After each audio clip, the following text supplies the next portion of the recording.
Hi friends, welcome to Deepika reviews. Lakshmi నివాసం upcoming ఎపిసోడ్లో ఏం జరగబోతుందో తెలుసుకోవాలనుకుంటున్నారా? అయితే ఛానల్ను సబ్స్క్రైబ్ చేసుకొని సపోర్ట్ చేయడం మర్చిపోకండి. సిద్ధు బాధపడుతూ ఉంటే తులసి సిద్ధు దగ్గరకు వెళ్ళి మీకు ఒక ముఖ్యమైన విషయం చెప్పాలి అని చెప్పి అంటూ ఉంటుంది. ఏంటో చెప్పు తులసి అని చెప్పి సిద్ధు అడుగుతూ ఉంటాడు. మీకు నేను చెప్పబోయేది మామూలు విషయం కాదు, శుభవార్త అని తులసి అంటుంది. శుభవార్త అని సిద్ధు అడుగుతూ ఉంటే అవును, మీరు మామయ్య కాబోతున్నారు, కీర్తి వదిన ప్రెగ్నెంట్ అని చెప్పి తులసి అంటుంది. తులసి, నువ్వు చెప్పేది నిజమా అని సిద్ధు అడుగుతూ ఉంటాడు. అవునండి, ఇందాకలా కీర్తి వదిన గుడిలో పడిపోయింది కదా, అప్పుడు అమ్మ గుడిలో కీర్తి వదిన పల్స్ పట్టుకొని చెక్ చేసిందంట. అప్పుడు కీర్తి వదిన ప్రెగ్నెంట్ అని అమ్మకు తెలిసిపోయిందంట అని చెప్పి తులసి అంటుంది. ఇంత గొప్ప శుభవార్తను ఇంత ఆలస్యంగా చెప్పావేంటి తులసి? ఇప్పుడే వెళ్ళి ఈ సంతోషకరమైన వార్తని ఇంట్లో అందరికీ చెప్పాలి అని చెప్పి సిద్ధు పరిగెత్తుకుంటూ వెళ్తూ ఉంటాడు. ఏమండి, ఆగండి ఆగండి అని చెప్పి తులసి పిలుస్తూ ఉంటుంది. తులసి మాటను పట్టించుకోకుండా సిద్ధు పరిగెడుతూ నానా నానా అని చెప్పి పిలుస్తూ ఉంటాడు.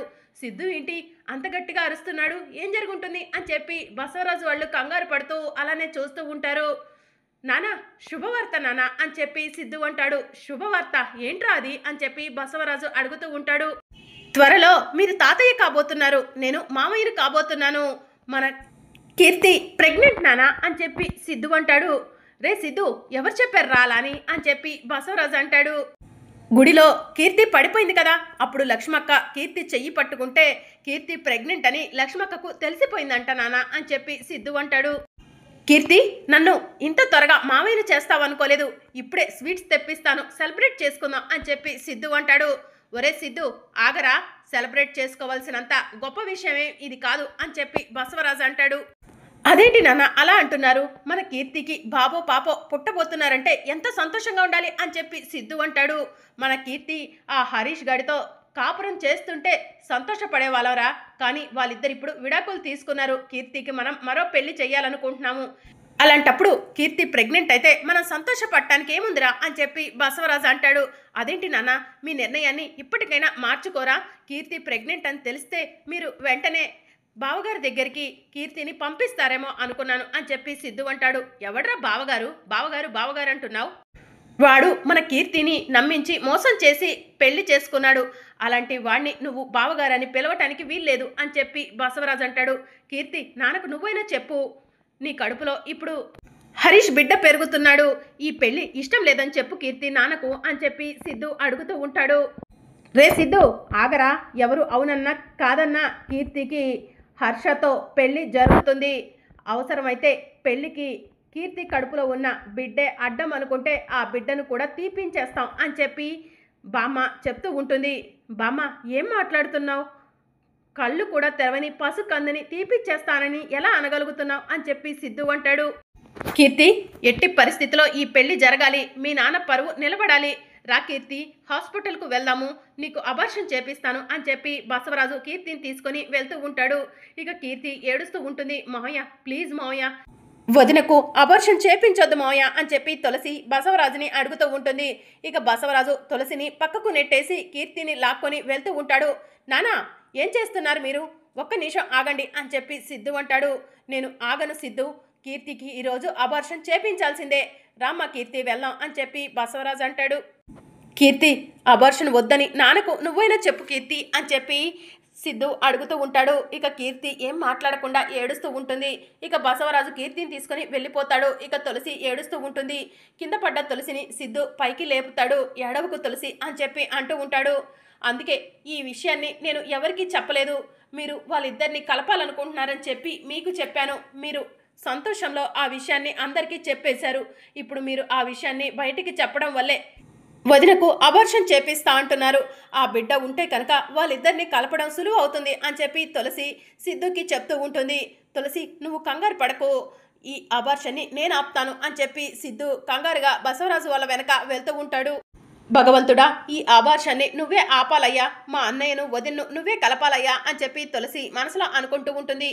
ఇక మరోవైపు విశ్వ డల్గా కూర్చొని ఉంటాడు. అప్పుడు విశ్వ ఫ్రెండ్స్ విశ్వ దగ్గరకు వచ్చి ఏంట్రా విశ్వ డల్గా ఉన్నావు అని చెప్పి అడుగుతూ ఉంటారు.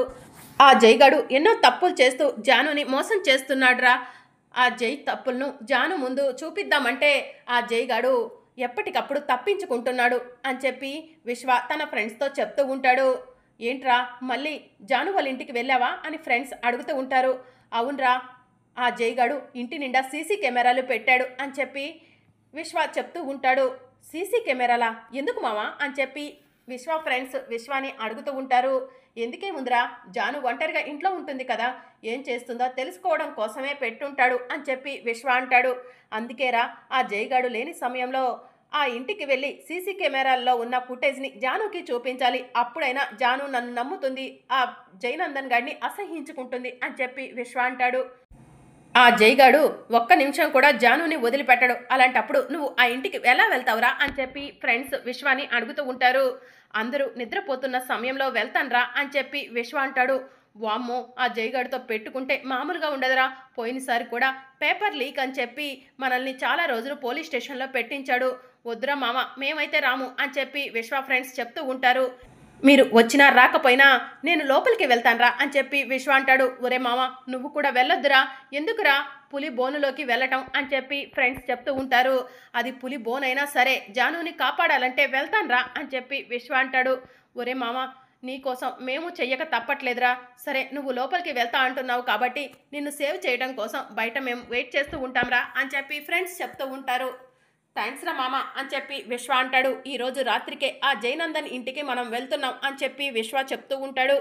ఇక మరోవైపు బసవరాజు కీర్తిని తీసుకొని హాస్పిటల్కు వెళ్తాడు. బసవరాజును చూసిన డాక్టర్ నమస్కారం బసవరాజు గారు అని చెప్పి అంటూ ఉంటుంది. నమస్కారం అమ్మా, తనే నా కూతురు కీర్తి, తనకు అబార్షన్ చేయాలి అని చెప్పి బసవరాజు చెప్తూ ఉంటాడు.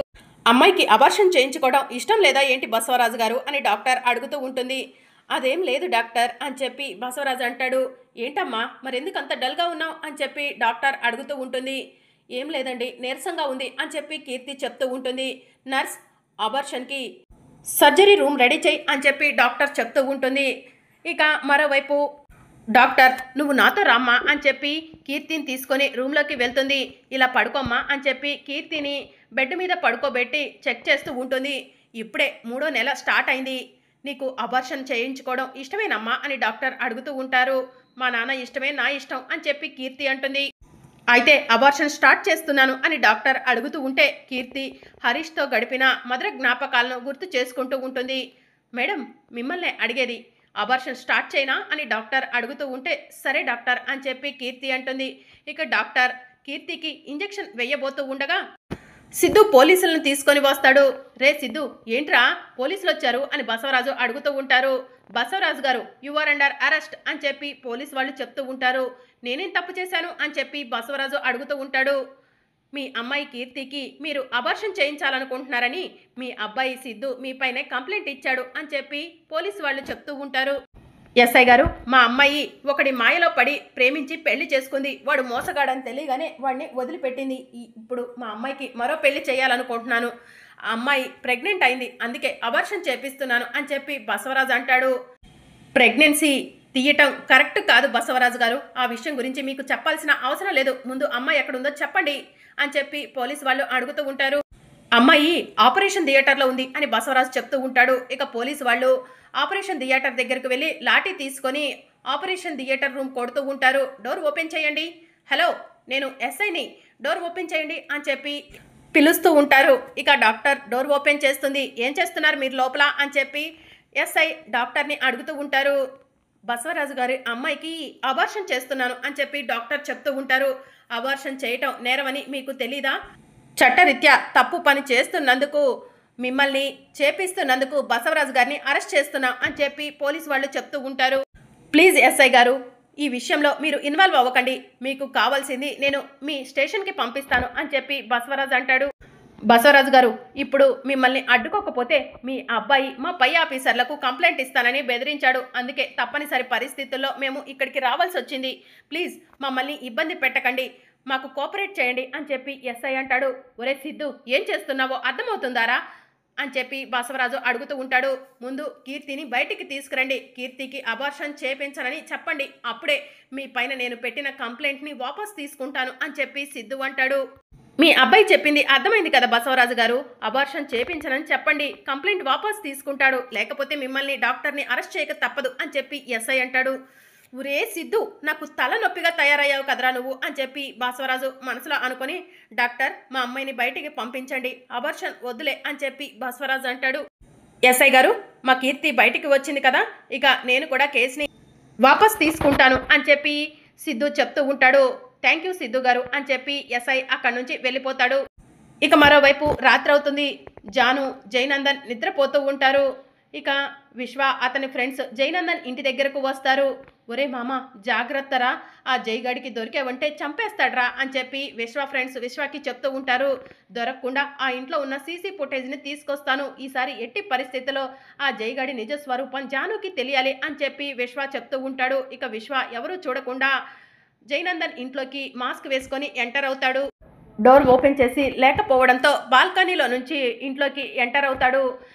జయనందన్ సీసీ కెమెరాలు ఎక్కడెక్కడ పెట్టాడో వాటన్నిటిని కూడా తీస్తూ ఉంటాడు. సీసీ కెమెరా తీస్తూ ఉంటే జయనందన్కి సౌండ్స్ వినిపిస్తూ ఉంటాయి. ఇదేంటి ఇంట్లో ఏదో సౌండ్ వస్తుంది, ఎవరైనా వచ్చుంటారా అని జయనందన్ మనసులో అనుకొని జాను నిద్రపోతుందని చెప్పి మెల్లగా ఫోన్ లైట్ వేసుకొని రూమ్లో నుంచి బయటికి వస్తాడు. ఇక విశ్వ జయనందన్ ఎక్కడెక్కడ సీసీ కెమెరాలు పెట్టాడో వాటన్నిటినీ కూడా గ్యాదర్ చేస్తాడు. ఇక మెల్లగా ఇంట్లో నుంచి బయటికి రాబోతూ ఉండగా జయనందన్ వచ్చి లైట్ వేస్తాడు.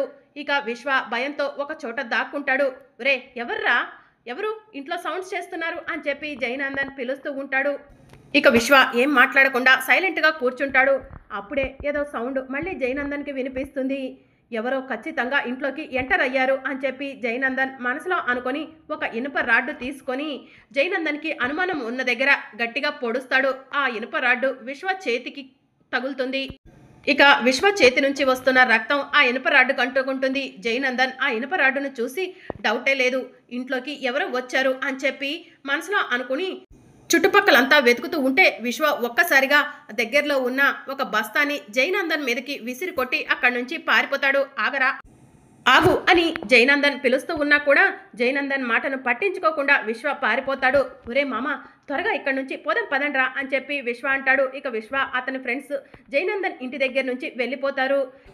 ఇంకా ఒక దగ్గర ఆగి, ఏంట్రా మామ సక్సెస్సా అని చెప్పి ఫ్రెండ్స్ అడుగుతూ ఉంటే, సక్సెస్ రా, చూడరా ఆ జైగాడు ఎన్ని సీసీ కెమెరాలు పెట్టాడో, వీటిని ఈ పెన్ డ్రైవ్కి కనెక్ట్ చేస్తే వాడు ఏం చేస్తున్నాడో తెలిసిపోతుంది అని చెప్పి విశ్వ పెన్ డ్రైవ్కి సీసీ కెమెరాని కనెక్ట్ చేస్తాడు. అప్పుడు జయనందన్ ఇంట్లో ఉన్న అజ్ఞాత వ్యక్తి సీసీ కెమెరాలో కనిపిస్తూ ఉంటాడు. సీసీ కెమెరాలో అజ్ఞాత వ్యక్తిని చూసి, వీడేంట్రా మనుషుల్ని కూడా బంధించాడు, వీడు దుర్మార్గపు పనులే చేస్తాడు అనుకున్నాను, కానీ మనుషులను కూడా బంధిస్తాడా, ఇంత దుర్మార్గుడా, ఈ విషయాన్ని వెంటనే జానుకి చెప్పాలి అని చెప్పి విశ్వ అంటాడు. పదండ్రా, ఈ జైగాడి నిజ స్వరూపం రేపు ఉదయమే జానుకి చూపిస్తాను అని చెప్పి విశ్వ అంటాడు. మరి అప్కమింగ్ ఎపిసోడ్లో ఏం జరగబోతుందో తెలుసుకోవాలనుకుంటున్నారా? అయితే ఛానల్ను సబ్స్క్రైబ్ చేసుకోండి.